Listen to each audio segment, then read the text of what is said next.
So Coachella this year has been postponed to October. So today we're going to be getting into the Coachella fashion from 2015. I got my handy dandy lappy tap here. First up, Alexa Chung wearing this Chloe dress. Now it was 2015. It was the middle of the 2010s. The 2010s were just weird for fashion in general. I believe this is a Claire White Keller for Chloe dress. She like had this amazing Chloe vision of like lesbians and floral, and I really loved it. This is very like Grecian goddess. The skull necklace, a little bit punk rock for Alexa Chung, but sure. All in all, honestly, like this is a cute Coachella look. Like it's white, it's a dress, it's drapey, it's very, you know, working for the hot sun, you know, temperature wise, it's chic, it's cool, it's there. Alexa has her little tote bag, like she's selling it. I'm into this, thank you. Next up is Bella Thorne.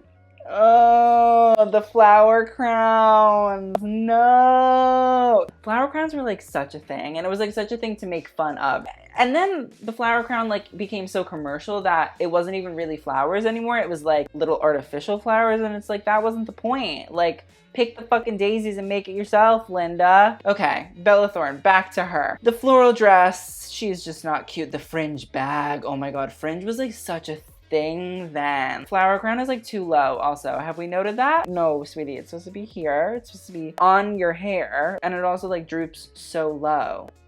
Not nice. Bella Thorne. Okay, but here's Bella Thorne in a white little ensemble, and this is like classic Coachella look. She has little white denim shorts that are cut so short that the pockets hang out, which I feel like is quite chic. And a little cowboy boot and that same fringe bag. Honestly, like I'm not gonna be mad at this because it was so definitive of that time. Like this was the look. Everybody wanted to look like that. Next up is Brooklyn Beckham. Sheer at the top, and then it gets opaque as you go down.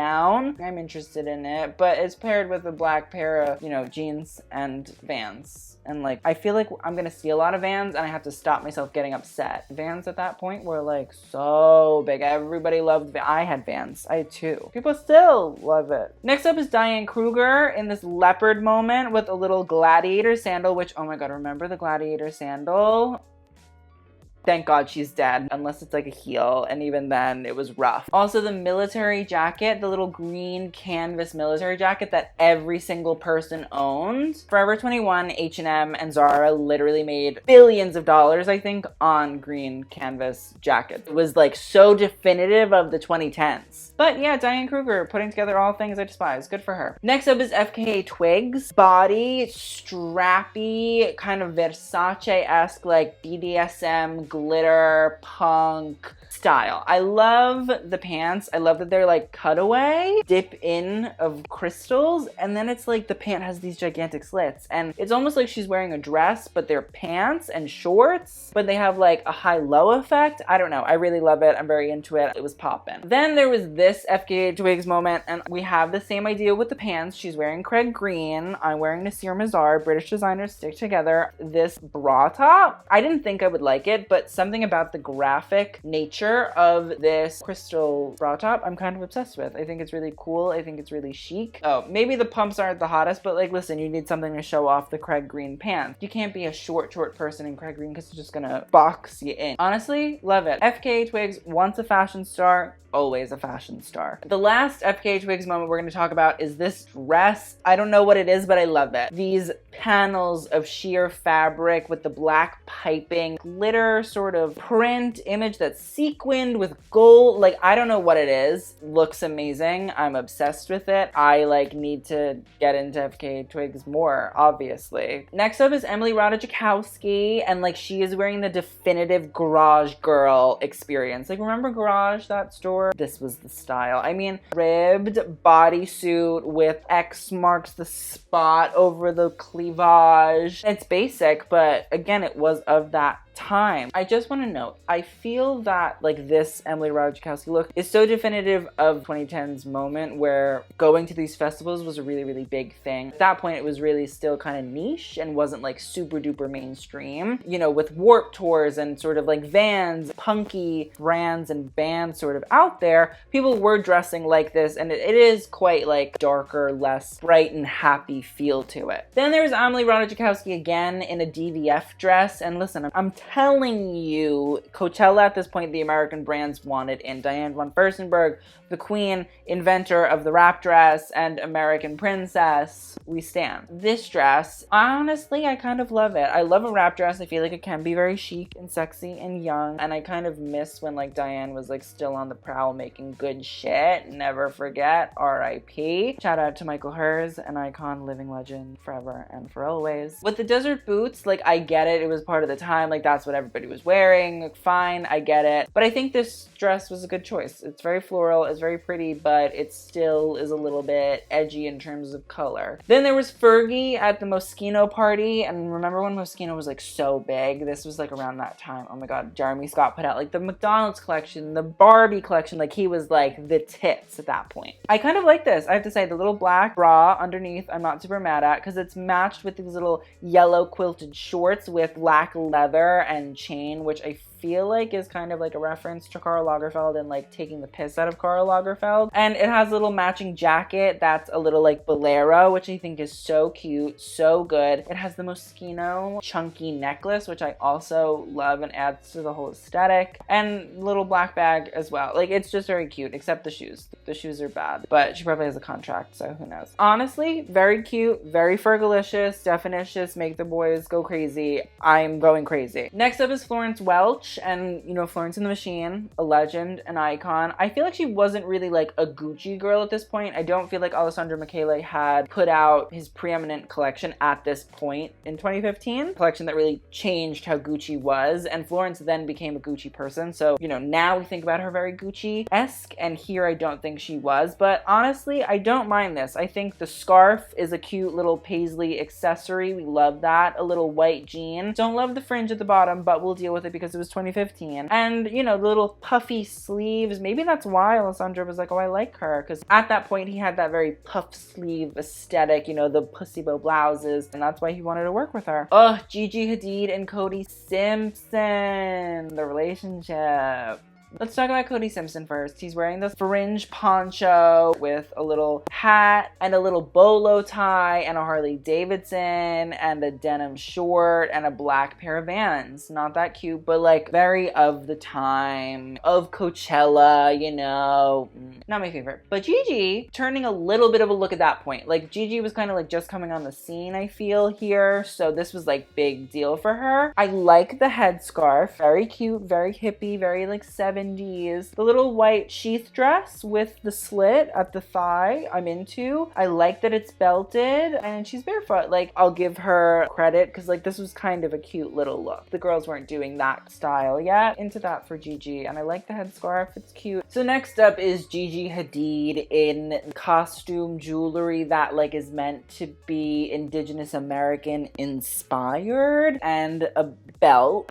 No. Just no, thank you. We're good. Thanks, Gigi. Have a great one. Okay, so then there was Jaden Smith, and Jaden Smith showed up in this sort of really long t-shirt dress, something tied around it, and like people were like, oh my God, Jaden's wearing a dress. It's like one of those moments, because at that point, Jaden was like doing a lot more gender bending stuff. Starred in a Louis Vuitton women's wear ad campaign. People were very into what Jaden was doing at that point. It's not a terribly good outfit whatsoever. I think it was just Jaden was one of like the celebrity young Hollywood kids that was being documented at that point. Although he did change and add in a red rose headband. You know, he was doing his thing, living his best life. Did it look good? No. Was it interesting for some people at the time? Sure. Then there's Jourdan Dunn in a Moschino little baseball tee. I remember that Moschino at one point had done sort of like jerseys and had mixed it with Looney Tunes, because I feel like maybe it's a reference to Space Jam. But I feel like the girls did love a good t-shirt dress back in the day. The shoes, not super duper mad at. A pair of black Tims. I feel like it's good for trekking the outdoors. There was Katy Perry in this Alice and Olivia moment, and like I'm so happy fashion from this point is kind of done. It's a skirt, a black bra, and then it's a sheer floral embroidered dress over top. It's like very Dolce & Gabbana. Dolce & Gabbana at this point was still kind of in. They hadn't really done like the super duper problematic stuff. So this whole sort of like La Dolce Vita e Malena sort of like vibe was still around, happening, living its best life. So I feel like this is where this is kind of coming from. Still, it's not great. It just reminds me of those times. This second Katy Perry look is very questionable. It's a strapless sort of coral train top that also has a skirt, and it just looks like potato sack. They just pulled it up around her, said, oh, it fits over your boobs, great. I don't like the necklace aspect at all, because in reality it's Katy Perry, and I think Katy Perry at that point was living for cultural appropriation, and this seems very not her white Christian Midwestern culture, so that's a no-go. And the red fringe suede bag, yeah, Katy Perry, this is a rough one, honey. Then there is the whole Kardashian clan. Like, they were a big part of this Coachella, and I think sort of the iconic first images of Kendall and Kylie were starting to really emerge here. So this first look has Kendall in this little suede vest with a bra underneath, lots of jewelry, and a python printed Chelsea boot. Whereas Kylie was wearing a suede hat and a little white two-piece set and sleeveless vest, but her hair was this bright sort of like blue, and I feel like everybody copied that. Excuse me? Are you Kylie Jenner? No. Oh, sorry. Bye. I do like the Tims. I do like these colored Tims, like Jourdan Dunn's black ones, Kylie Jenner's like desert gray ones. Like, those are cute. I like them. We could bring them back. I'm into them. Here's a picture of Hailey Baldwin, now Hailey Bieber, and Kendall Jenner. So at first you're like, this is basic as fuck. And like, it is. But the denim shorts, fine. Denim shorts, Coachella, it gets a pass. It's cool. The boots I don't love. Like, it's Victorian knee-high boot at Coachella, and it's just like, what are you doing? But the shirt, I believe, is a reference to the iconic artist, Georgia O'Keeffe, who does these beautiful pictures of like dead animal skulls in the desert. And it's so gorgeous. They're so beautiful. Like, she's an amazing artist. And I think that's what Hailey has on the shirt. And you know what? For that whole look, it's a pass. Like, Georgia O'Keeffe reference on your tee, sold. Cool, thank you. I like what's going on here. Perfect. Here's another Kendall Jenner look. This is very hippie girl, goes to Coachella. It reads a bit more 2005 than 2015, but okay. And like FKA Twigs,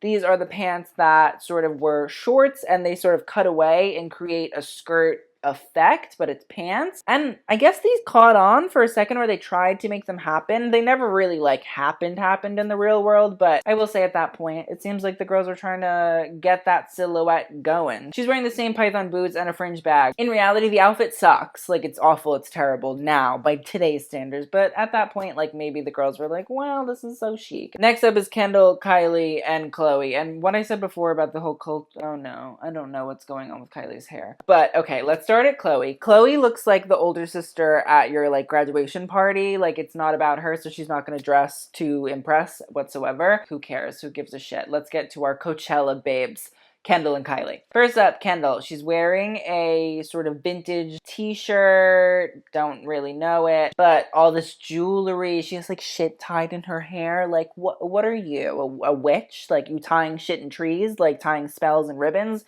What? I don't understand. I do think the crop top with the little lace-up booty shorts is cute. Like, I'm into that. I like the shorts. They're sweet. They remind me of Ludovic de Saint-Cernin prior to Ludovic de Saint-Cernin being Ludovic de Saint-Cernin, but like, I'm into it regardless. Kylie seems to like be keeping up with the Muglaires because she's wearing this black and sheer bodysuit, and it looks like at certain aspects, like around her stomach and her cleavage area, it's glitching out. It looks really weird and scary and strange. You have to be careful with these kinds of sheer pieces, because otherwise sometimes you can look like you have a flesh-eating bacteria growing on you. Oh, here's Khloe Kardashian in a fringe moment. Oh god, this is awful. Her and Gigi Hadid seem to have the same dress. Got it. She has a little white leather moto jacket on. Remember when like white leather jackets were a thing? Awful. Despise. Can't believe we ever did that. And you have this fringe, like awful fringe. And then they try to make fringe happen too. And it was like, why would you add fringe to a leather jacket? You look like a dead white Yeti. Like, I don't understand. And then the hat, like, okay, mess. Like, it was just a mess. The girls were picking from Forever 21 far too much. It was yikes. It was H&M. It was scary, okay? Then there's a picture of Lily Rose Depp here looking like a sweet baby cherub at the Moschino party. And like, note, she's not wearing anything Moschino, and I'm like, she was trying to keep that Chanel contract on lock. Here she's wearing a nice little contrast stitch set, like a navy blue and white contrast stitch set. The little ruffle top underneath I don't love. Hate a ruffle top, always and forever. And the little black heels, very 90s, I could deal with, but I wish she had done like a white top underneath, because you know, it would have like matched with a contrast stitch kind of vibe. Come on. Then there's Madonna. I'm not going to talk about her a lot, but like, this is the Madonna concert where she kissed Drake on the mouth.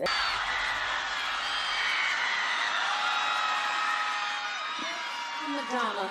She's wearing a big as Madonna tee, and like, to each their own. Paris and Nicki Hilton are here. They're wearing some prints. Nicki Hilton always seems to be the classier of the two, and Paris is sort of like the wackadoo. Floral headband, cat ears. What is happening? Like, they have so much money. What does Paris spend the money on? Like, just stupid trinkets like that? I'm confused. And then she's wearing this awful printed dress. Listen, I know it was 2015, but like, again, they're like billionaires. They have access to nice clothing. Okay, Paris is in this gingham pleated dress with a ballet flat and a black bra. I don't know what's happening. Like, what? Like, she's soaring like a gingham eagle. And also remember, like, the big sunglasses like that. And oh god, with the cat ears. Like, why was she trying to make cat ears a thing? It was never gonna be a thing. And also, like, mixing it with the ballet flats. Queen, icon, legend, Rihanna showed up in Marquez Almeria, and she's wearing the shit out of a purple fur coat at Coachella. Like, who wears a fur coat at Coachella? Rihanna. The color is fantastic. I love that it's cut out at the sleeve, so like the lapel of the collar sort of comes down and like covers the cutout of the sleeve, which is so hot, and I love. The gorgeous lavender lilac is stunning, perfect. Do I love the Doc Martens? No, but also, again, Coachella attire. Maybe would have picked something a little bit simpler, but okay. A little choker, because remember, chokers were in back then, way back when. Overall, it's one of the most memorable looks from Coachella 2015, because the rest all just blend together for me.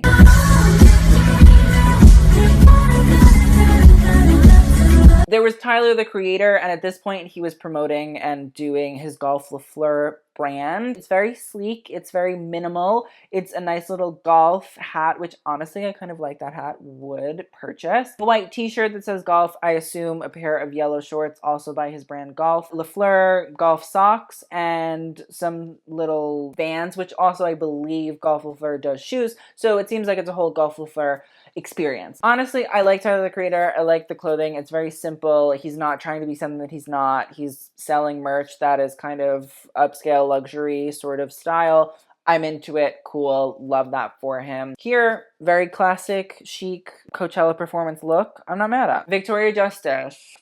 The gladiator sandals, they were a terror to society. Everybody hated them. When you know about gladiators, they are out for blood. They're there to get rid of you. They're there to make you look terrible so they can win the battle. That's what happens with gladiator sandals as well. Printed shorts, which are like Eastern printed shorts. I don't know the reference, but I'm going to wear them anyway. Like that kind of vibe. A white crop top with cutouts. A yellow fringe bag. Like, what was the color story here? Hot fucking mess? Was that it? Was that what we put on the mood board? I'm confused. What was the reason? Zoe Kravitz showing up and being the punk icon that she is. She's wearing Coach, and she's wearing this little fringe studded Coach denim dress, thick platform boot, and a little Coach bag with bandana. And like, honestly, at this point she was very like gothic, like grungy. I like this Zoe Kravitz. I love this Zoe Kravitz. This is like that Zoe Kravitz doing commercial work, and honestly she was trying to give the mainstream girls a little bit of a punk styling know-how, and I like that. I'm into that. And again, you have this sort of plaid dress with the same sort of shoes, the blue and yellow sunnies, of course, naturally, that all punk girls wear, and you know, a black choker. And this dress just is very flannel, 90s grunge, punk sort of vibe, Marc Jacobsy. So, you know, it sells it to me. I'm here for it. So that was our review of Coachella from 2015. Listen, I'm not saying it was great, but at least we talked about it. It's like getting a shot at the doctor. You get it over with. It's done. Now you can go home, get a lollipop. See ya. So thank you guys so much for watching. I hope you guys enjoyed, and I hope you liked my Coachella fit because I worked really hard on it. I will see you guys in the next video, and TTYL.